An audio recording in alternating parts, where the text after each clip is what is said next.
महसूस कर रहा हूँ और ज्ञानगंगा इंस्टीट्यूट को जो है मैं धन्यवाद देना चाहता हूँ कि मुझे को यहाँ पर सम्मानित किया और कुछ बोलने का मौका दिया।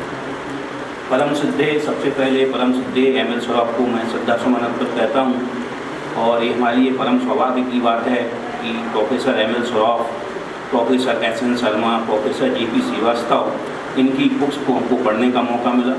और इवन प्रोफेसर एम.एल. सौरभ ने तो हम लोगों को पढ़ाया था। मेरे को याद है कि जब B.Pharm फर्स्ट ईयर में हमने एडमिशन्स लिया था और हम और मैडम कोहली ने 84 में एडमिशन लिया था, क्लासमेट है, आज हम लोगों का 42 साल का साथ है फार्मेसी प्रोफेशन का। और कैसे फार्मेसी प्रोफेशन यहाँ तक पहुँचा हुआ है हम लोग इस चीज़ को देख रहे हैं। ये उस समय की बातें हैं जब फार्मेसी में 27 सीट्स हुआ करती थी और फार्मेसी का कोई बैकग्राउंड नहीं था। इंजीनियरिंग प्रोफेशन और जो मेडिकल प्रोफेशन था उसका तो फार्मेसी में एक्सिस्टेंस था, लेकिन फार्मेसी किस चिड़िया का नाम है कोई जानता नहीं था। जो स्टूडेंट आते थे वो सिर्फ जिनका मेडिकल में एडमिशन नहीं होता था या इंजीनियरिंग में एडमिशन नहीं होता था वो फार्मेसी में बाई डिफॉल्ट एडमिशन लेते थे।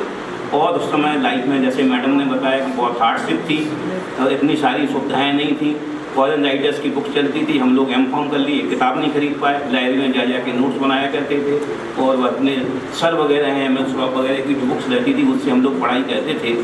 और ये हमारे लिए बड़े खुशी की बात है कि अब फार्मेसी प्रोफेशंस का इतना प्रचार प्रसार हो गया है, इतने सारे कॉलेज खुल गए हैं, ये बहुत सम्मान की बात है। प्रोफेसर नरेंद्र मोदी जी ने, प्रधानमंत्री जी ने भी इस बात को स्वीकार किया कोविड-19 में कि जो है फार्मासिस्ट की एक महत्वपूर्ण योगदान है। It is the integral part of the health care system. और अगर इंडिया को आगे विकास की गति पर ले जाना है तो फार्मेसी प्रोफेशंस को बिल्टअप करना, इस चीज़ को उन्होंने स्वीकार किया हुआ है। तो निश्चित रूप से हमारे प्रोफेशंस में संख्या तो बढ़ रही है, लेकिन सत्य बात कड़वी होती है। इस चीज़ को हम लोग तमाम मंचों पर इस चीज़ को बार बार कहते रहे हैं। अमित झा सर ने भी कहा हुआ है और थोड़ा हम लोगों को बुरा भी लगता है कि हमको निश्चित रूप से क्वालिटी एजुकेशन पर ध्यान देना है। क्वालिटी एजुकेशन नहीं होंगे तो हम लोग कोलैप्स हो जाएंगे। बच्चों को जो भी फार्मासिस्ट निकलना है उनमें क्वालिटी एजुकेशन होना चाहिए। हम लोग तो उस समय के हैं जब इतनी सुविधाएं नहीं थी, नेट का ज़माना नहीं था, हम लोगों के पास बुक्स अवेलेबिलिटी नहीं होती थी, हम लोगों के पास कोई सुविधाएं नहीं होती थी। फिर भी हमारे अंदर एक डिटर्मिनेशन था, एक जो है इच्छा शक्ति, संकल्प था, मोटिवेशन था कि हम लोग इतने आगे बढ़े। और आज भी हम लोग ये प्रयास करते हैं कि हम जो है लेटेस्ट चीज़ों से टच में रहे।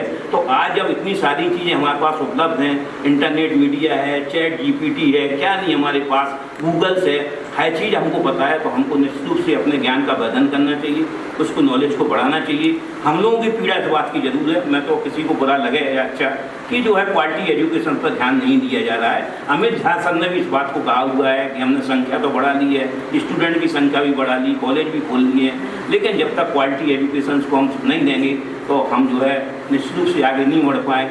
और कई जगह शर्मिंदगी भी होना पड़ती है। हमारे साथ के लोग जो इंडस्ट्री में होते हैं वो भी इस बात को कहते हैं कि भाई आपके यहाँ जो स्टूडेंट्स आ रहे हैं उनका आउटपुट क्या है, उनको कोई नॉलेज नहीं है, तो हम लोग शर्म के मारे हमको झुकना पड़ता है। तो इस चीज़ से, इस मंच से मैं निश्चित रूप से कहूँगा कि फार्मेसी प्रोफेशंस को आगे बढ़ाएं, क्वालिटी एजुकेशन पर ध्यान दें। और ये फार्मेसी की जो यात्रा चल रही है, आपकी नेशनल फार्मेसी एजुकेशन डे में, इसको आगे से आगे बढ़ाएं, प्रोफेशनल एक्टिविटी करें, प्रोफेशन के साथ बिल्टअप बनाएं, फार्मे लोग से जुड़ें और क्वालिटी एजुकेशन पर ध्यान दें। तो निश्चित रूप से जो है हम फार्मेसी को एक नई ऊंचाइयों पर ले जाएंगे। और जैसे विदेशों में आप देखिए मेडिकल एजुकेशन और फार्मेसी एजुकेशन का सेम स्टैंडर्ड है, एट पार, चाहे आप फार्मासिस्ट बन जाइए चाहे डॉक्टर बन जाइए, बराबर है। तो हम भी ये समय आएगा कि निश्चित रूप से जो है हम उस पोजीशन पे पहुंच जाएंगे और हम जो है अपने प्रोफेसर एम.एल. सौरभ को तभी उनके प्रति श्रद्धासुमन समर्पित होगा जब फार्मेसी को इस ऊंचाई पर ले जाते हैं। आपने बुलाया, इस चीज़ का बहुत बहुत धन्यवाद। और हम मिलकर ये प्रयास करें कि जो है हम फार्मेसी को नई ऊंचाइयों पर ले जाएँ और सब लोग सहयोग करें। धन्यवाद।